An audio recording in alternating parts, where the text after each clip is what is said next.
Dinala si Pastor Kibuloy sa Philippine Heart Center base po sa utos ng korte.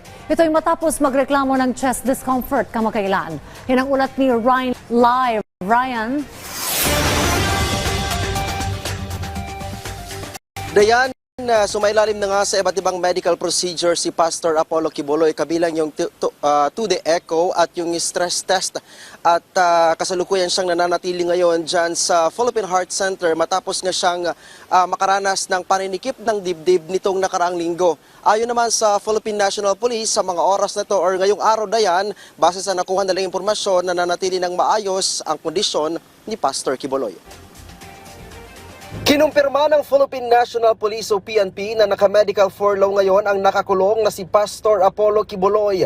Ito matapos katigan ng Pasig RTC ang very urgent motion ng kampo ni Kibuloy matapos itong magreklamo ng chest discomfort nitong Nobyembre 7. Sabi ni PNP spokesperson Police Brigadier General Jean Fajardo, una munang sumailalim sa pagsusuri ng mga doktor mula sa PNP si Kibuloy.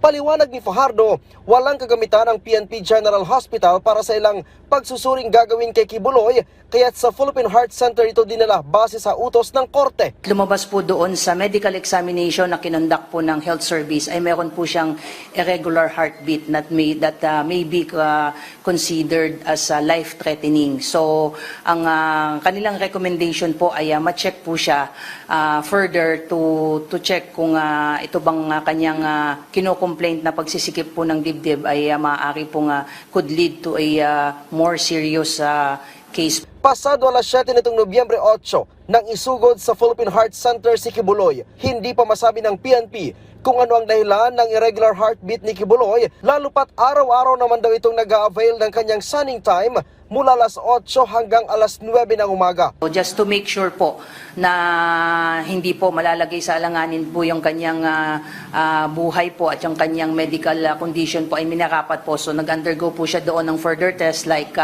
2D echo, stress test, blood chemistry, and other heart-related examination and assessments. Regular din daw itong dinadalaw ng kanyang sariling doktor sa loob ng PNP Custodial Center. We don't want to speculate kung ano po yung nag-trigger ng chest discomfort niya, but sabi nga natin na prudence dictates also na kailangan i-subject siya sa medical examination doon po sa isang ospital na eksperto sa mga ganito pong condition po. So let us wait po kung anong magiging resulta po nitong mga medical examination.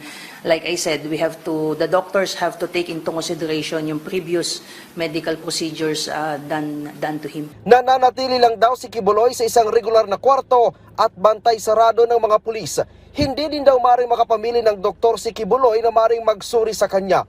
Si Kibuloy ay sinasabing una nang sumailalim sa medical procedure sa puso noong 2009 at 2020.